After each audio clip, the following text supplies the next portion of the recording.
இயேசு கிறிஸ்துவின் இனிதான நாமத்தில் இன்றைய ஆவிக்குரிய சிந்தனைக்கு உங்களை அன்புடன் வரவேற்கின்றோம். இப்போதும் ஒரு பாடலுக்கு பின்பு உங்கள் சிந்தையை தெளிவிக்கும் ஆவிக்குரிய செய்தியை கேட்கலாம். மூர்க்க குணம், கோபம், மோகம், சிற்றின்பமும் மேற்கொள்ளும் நாச ஏக்கம் தாக்கி தடுமாறி தயங்கிடும் வேளையில் தூக்கி தற்காத்தருள்வார்.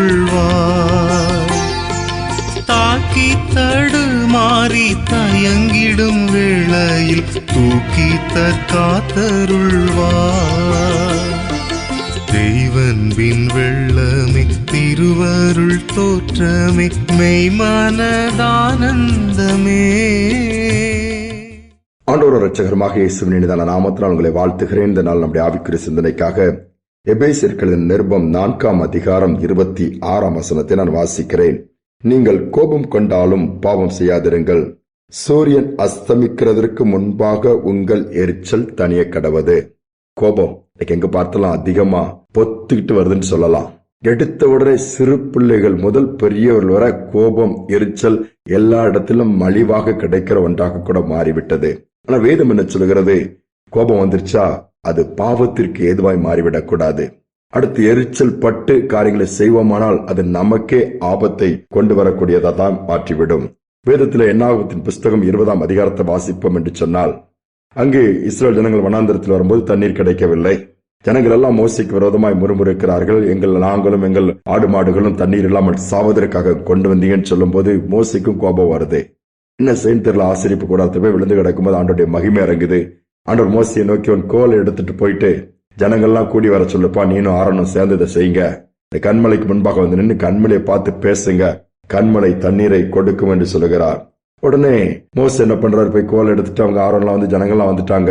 ஆனா அந்த கோபம் இருந்ததுனால இந்த ஜனங்க எப்ப பார்த்தாலும் ஏத்து பேசுறாங்க, வணங்கா கழுத்து உள்ளவங்களா இருக்கிறாங்க, எதுக்கு எடுத்தாலும் விதாண்டவாதமா ஓயாம தர்க்கம் பண்றாங்கன்னு கோபத்துல ஜனங்களை பார்த்து பேசுறாரு. கண்மலையை பார்த்து பேசுறதுக்கு பதிலா ஜனங்களை பார்த்து கோபமா கலகக்காரர் உங்களுக்கு நான் தண்ணி வர பண்ணுவேன்னு சொல்லி கண்மலையோடு பேசுவதற்கு பதிலாக அடித்து விடுகிறார்.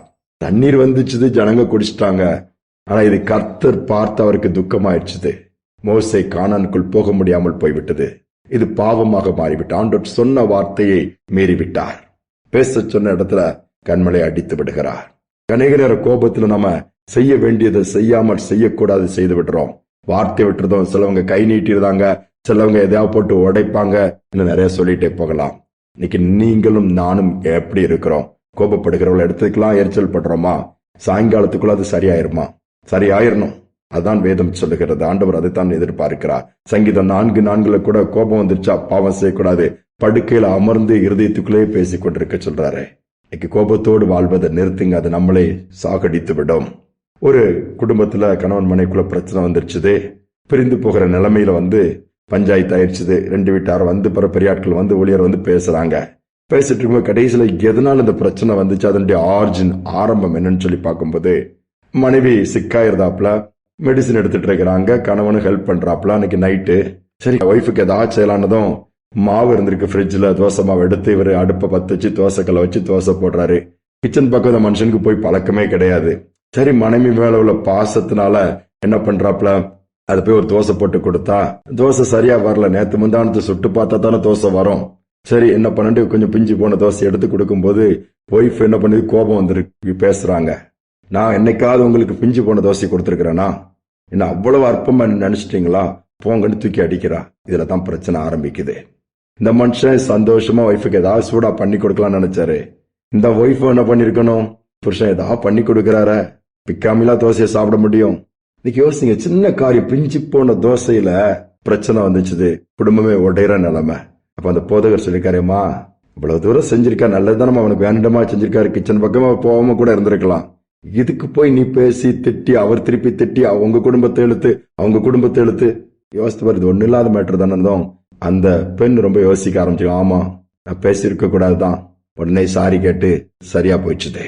நீ கோபம், சின்ன கோபம் எவ்வளவு பெரிய இடத்துக்கு கொண்டு போயிருது, எவ்வளவு பெரிய பிளவையும் வேதனையும் வாழ்க்கையும் நாசமாக்கிறது. இன்னைக்கு ஒருவேளை கோபத்தை எடுத்து போடுங்க ஆண்டவர்ன்னு சொல்லுவோம், பொறுமையை கேட்போம், சமாதானமா இருக்க கற்றுக்கொள்வோம். ஆண்டவர் அதை தான் விரும்புகிறார்.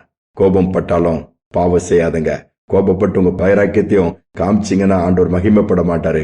அது பலவீனம், பிசாசு உள்ளே வருவதற்கு, குடும்பத்தை அழிப்பதற்கு இடமாக மாறிவிடும்.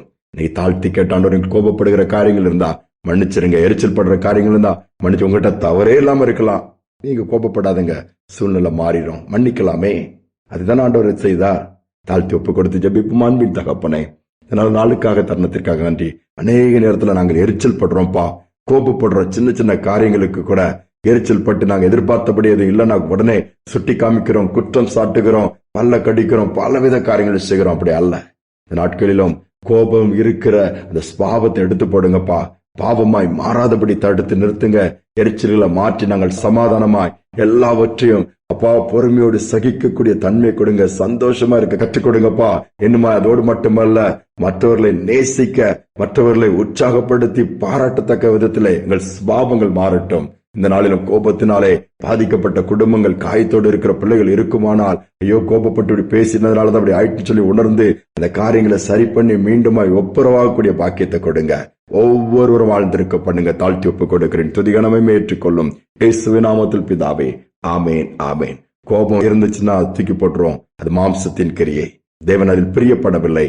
ஆவியின் கனியாகிய பொறுமையை நமக்குள்ள கொண்டு வருவோம். ஆண்டவர் மகிமைப்படுவார். நம்முடைய குடும்பமும் சந்தோஷமாய் மாறும். இந்த சிந்தனையோடு இந்த நாளை தொடர்வோம். மீண்டுமாய் நாளை தினம் சந்திப்போம்.